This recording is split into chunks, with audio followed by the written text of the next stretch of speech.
कुछ देर के लिए अपनी पार्टी की गुलामी छोड़ दीजिए, कुछ देर के लिए समाजवाद, लोहियावाद, अंबेडकरवाद, गांधीवाद की टोपी सर से हटा दीजिए।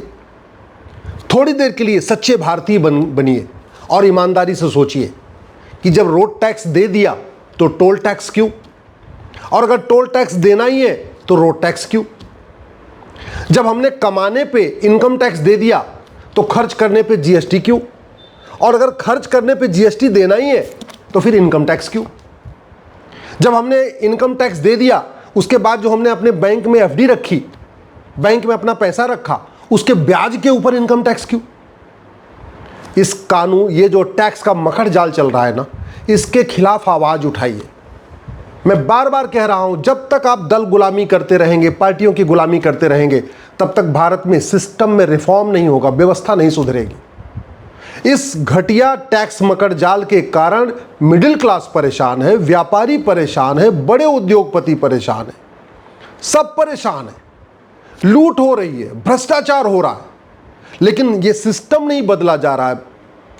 अगर सरकार चाहे, अगर समाज चाहे, अगर सब लोग मिलकर आवाज उठाएं, तो भारत में सारे टैक्स खत्म करके वन नेशन वन टैक्स लागू हो सकता है। जरूरत ही नहीं, ना इनकम टैक्स की जरूरत है, ना टोल टैक्स की जरूरत है, ना रोड टैक्स की जरूरत है, ना वैट की जरूरत है, ना टीडीएस की जरूरत है, ना इनकम टैक्स डिपार्टमेंट की जरूरत है, क्योंकि नॉन प्रोडक्टिव डिपार्टमेंट है। ये तो केवल पैसा वसूलता है और इस इनकम टैक्स डिपार्टमेंट के ऊपर हजारों करोड़ रुपए खर्च हो जाते हैं। न जीएसटी डिपार्टमेंट की जरूरत है, क्योंकि ये भी नॉन प्रोडक्टिव डिपार्टमेंट है, इसका जीडीपी में कोई योगदान नहीं है, केवल पैसा इकट्ठा करता है। और सरकार को मैं कह रहा हूं, जिसमें वन नेशन वन टैक्स की बात कर रहा हूं, सरकार की इनकम दुगनी हो जाएगी और जनता का टेंशन खत्म हो जाएगा। लेकिन इसके लिए सबको मिलकर आवाज उठाना पड़ेगा। आज सारा ऐसा टैक्स का मकर जाल बना हुआ है कि हर व्यक्ति टैक्स दे रहा है। मैं उदाहरण देता हूं, जैसे मान लीजिए आप मेरे पास आए, आप डॉक्टर हैं या अध्यापक हैं या कुछ भी हैं, मान लीजिए आप बिजनेसमैन हैं, आपने अपनी कमाई पे इनकम टैक्स दे दिया। अब आप मेरे पास आए, आपने मुझे फीस दिया, आप ऑलरेडी इनकम टैक्स दे चुके हैं। इसके बावजूद उस पैसे को जब आप हमें देंगे तो हमें भी इनकम टैक्स देना पड़ेगा। चलो हमने भी दे दिया, अब हमने जाके डॉक्टर को दिखाया, तो डॉक्टर को हमने जो पैसा दिया, ऑलरेडी आपने इनकम टैक्स दे दिया था, मैंने इनकम टैक्स दे दिया था, इसके बाद हमने डॉक्टर को फीस दिया, अब डॉक्टर को भी इनकम टैक्स देना पड़ेगा। मैं किसी स्कूल में जाके बच्चों को पढ़ाऊंगा या बच्चों को कहीं ट्यूशन लेते हैं या कुछ स्कूल में पढ़ते हैं, वहां भी इनकम टैक्स लगेगा। अब मैं कुछ कपड़ा खरीदूंगा तो मुझे जीएसटी भी देना है। ऑलरेडी आपने इनकम टैक्स दिया, आप वो पैसा आपने मुझे दिया, मैंने इनकम टैक्स दे दिया। इसके बाद मैं गाड़ी खरीदूंगा तो भी मुझे टैक्स देना है। अगर मैं कुछ भी आटा खरीदता हूं, चावल खरीदता हूं, दाल खरीदता हूं, तो भी मुझे टैक्स देना है। इसलिए मैं कह रहा हूं, या तो कमाई पे टैक्स लगे या तो खर्च करने पे टैक्स लगे। ऐसा नहीं होना चाहिए कि कमाई पे भी टैक्स चलता रहे और खर्च करने पे भी टैक्स चलता रहे और व्यक्ति बार बार टैक्स देता रहे। आज की डेट में लगभग 100 रुपए से बड़े नोट की जरूरत खत्म हो चुकी है। क्यों? क्योंकि भारत में इस समय 250 करोड़ खाते खुल चुके हैं। इस समय 250 एटीएम, पेटीएम, भीम, यूपीआई अगर टोटल मिला दीजिए तो 250 करोड़ यूज हो रहे हैं। भारत की जनसंख्या 150 करोड़ से कम है और एटीएम, पेटीएम, भीम, UPI, debit card, credit card सबकी अगर संख्या जोड़ दीजिए तो 250 करोड़ है। हर व्यक्ति बैंक से जुड़ चुका है। गरीब से गरीब आदमी बैंक से जुड़ा हुआ है, आदिवासी बैंक से जुड़ा हुआ है, किसानों को किसान सम्मान निधि आती है, वो भी बैंक में जाती है। 55 करोड़ बैंक खाते, जनधन खाते खुल चुके हैं। जनधन खाते उनके खुलते हैं जिनकी एनुअल इनकम 50,000 रुपए से कम होती, तो आप खुद सोच सकते हैं। हर व्यक्ति बैंक से जुड़ा हुआ है। और वैसे भी जो गरीब है, एकदम आदिवासी है, वो कोई बहुत महंगा ट्रांजैक्शन करता नहीं है। वो 1,000 रुपये का सामान खरीदता, 1,500 सामान खरीदता, 2,000 सामान खरीदता। वो ऐसा सामान खरीदता नहीं है जो बहुत हाई, जिसकी वैल्यू बहुत ज़्यादा हो। वो आईफोन नहीं खरीदता, वो कार नहीं खरीदता, वो बाइक नहीं खरीदता। वो गरीब आदमी अपना साइकिल खरीद लेता है और अपने छोटे से उसमें रहता है। सरकारी आंकड़े कहते हैं कि भारत में 80% लोग पर डे 100 रुपये से कम खर्च करते हैं और जो 20% लोग पर डे 100 रुपये से ज़्यादा खर्च करते हैं उनके पास एटीएम, पेटीएम, भीम, UPI, debit card, credit card है। इसका मतलब 100 रुपये से बड़े नोट की ज़रूरत ही नहीं है। सरकारी आंकड़े कहते हैं इस समय दुनिया में सबसे ज़्यादा यूपीआई का, सबसे ज़्यादा ऑनलाइन ट्रांजेक्शन भारत में हो रहा है। इसका मतलब अगर 5,000 रुपये से महंगे सामान का कैश लेन देन बंद कर दिया जाए तो भी कोई फ़र्क नहीं पड़ेगा, लोग आराम से ऑनलाइन खरीदते रहेंगे। सरकारी आंकड़े हैं कि 130 करोड़ आधार बन चुका है। इसका मतलब सबकी प्रॉपर्टी को आधार से लिंक कर दिया जाए तो भी किसी को कोई दिक्कत नहीं आएगी। ये 3 काम हो जाए ना, 100 रुपये से बड़ी नोट बंद हो जाए, 5,000 रुपये से महंगे सामान का कैश लेन देन बंद हो जाए और 50,000 रुपये से महंगी प्रॉपर्टी आधार से लिंक कर दी जाए, तो भ्रष्टाचार खत्म हो जाएगा, टैक्स चोरी खत्म हो जाएगा। और उसके बाद केवल 2% एक्सपेंडिचर टैक्स लगा दिया जाए, मतलब इनकम टैक्स खत्म, टोल टैक्स खत्म, रोड टैक्स खत्म, वैट खत्म, टीडीएस खत्म, ये जीएसटी का इतनी मोटी किताब खत्म, जिस जीएसटी को फॉर्म भरने के लिए बाकायदा चार्टेड अकाउंटेंट रखना पड़ता है। सब परेशान है बेचारे, छोटा व्यापारी हो बड़ा व्यापारी सब परेशान। वो जीएसटी भी खत्म, कोई ज़रूरत नहीं। केवल एक टैक्स लगा के रखिए आप, कस्टम एक्साइज रखिए। जो बाहर से इंपोर्ट सामान हो रहा है, एक्सपोर्ट सामान हो रहा है, उस पर जो टैक्स लगाना हो सरकार रखे।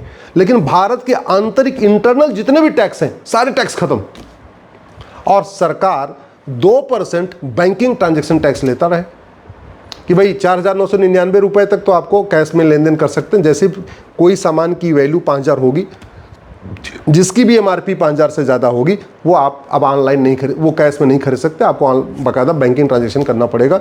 एटीएम, पेटीएम, भीम, UPI, debit card, credit card से लेना पड़ेगा। और उस पर केवल 2% एक्स्ट्रा देना है, यानी 100 रुपये का सामान है तो 102 रुपये देना है, 1,000 का सामान है तो 1,020 देना है।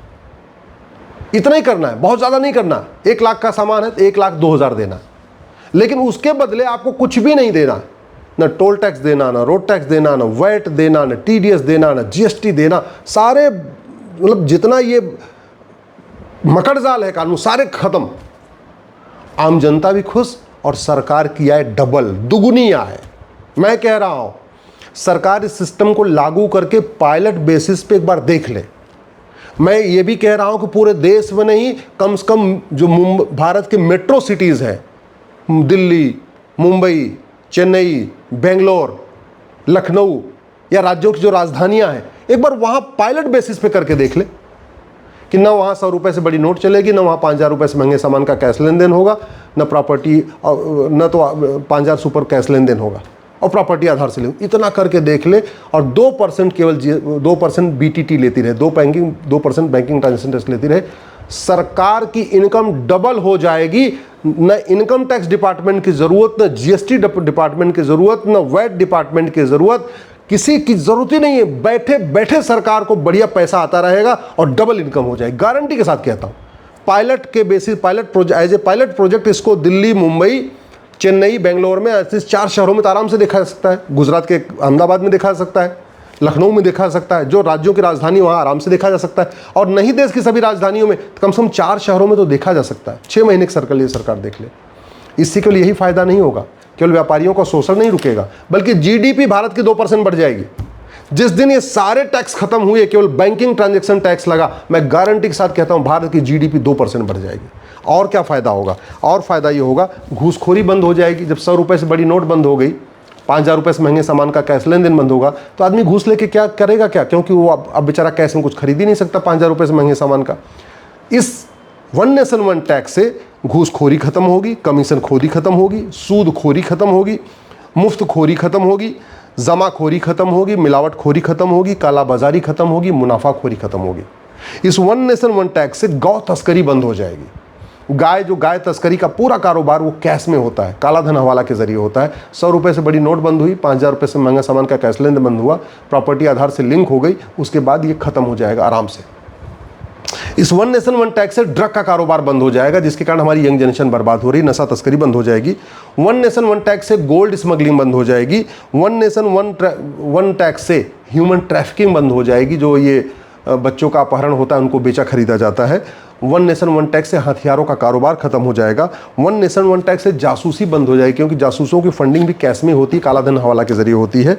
वन नेशन वन टैक्स से झपटमारी बंद हो जाएगी। वन नेशन वन टैक्स से जातिवाद, भाषावाद, क्षेत्रवाद, पंथवाद बंद हो जाएगा, क्योंकि जाति, भाषा, क्षेत्र, पंथ का जहर ये जो पार्षद, प्रधान, सांसद, विधायक घोलते हैं, वो पैसे के लिए घोलते हैं। उनको फंडिंग आती है या उनको सत्ता चाहिए, भ्रष्टाचार। वन नेशन वन टैक्स से भ्रष्टाचार खत्म हो जाएगा, फिर ये जातिवाद, भाषावाद, क्षेत्रवाद भी खत्म हो जाएगा। वन नेशन वन टैक्स से माओवाद, नक्सलवाद, अलगाववाद, आतंकवाद भी बहुत हद तक खत्म हो जाएगा, क्योंकि माओवादियों, नक्सलियों, आतंकवादियों, अलगाववादियों की फंडिंग कैश में होती है, कालाधन हवाला के जरिए होती है। लब जिहाद, लैंड जिहाद, ड्रग जिहाद, घुसपैठ जिहाद की फंडिंग कालाधन हवाला से होती है, तो वन नेशन वन टैक्स से ये भी रुकेगा। धर्मांतरण की फंडिंग कालाधन हवाला से होती है, ये भी रुकेगा। मजहबी उन्माद और जो पत्थरबाजी होती है वो भी रुकेगा, क्योंकि वन नेशन वन टैक्स के बाद पूरा ब्लैक मनी खत्म हो जाएगा, हवाला खत्म हो जाएगा, कैश ट्रांजैक्शन पे रोक लग चुकी है, रोक लग जाएगी। चोरी डकैती बंद हो जाएगी, चीटिंग फ्रॉड फोर्जरी बंद हो जाएगी, हवाला कबूतरबाजी बंद हो जाएगी, पत्थरबाजी तोलाबाजी बंद हो जाएगी। मैं कहता हूँ ये वन नेशन वन टैक्स लागू हो जाए, भारत में सतयुग आ जाएगा। ये वन नेशन वन टैक्स लागू हो जाए, भारत में रामराज्य आ जाएगा। वन नेशन वन टैक्स लागू हो जाए, भारत की जीडीपी 2% बढ़ जाएगी। और जो माननीय प्रधानमंत्री जी कहते हैं 2047 में भारत को विकसित राष्ट्र बनाना है, ये अगले 10 साल में भारत विकसित राष्ट्र बन जाएगा अगर आज वन नेशन वन टैक्स लागू कर दिया जाए तो।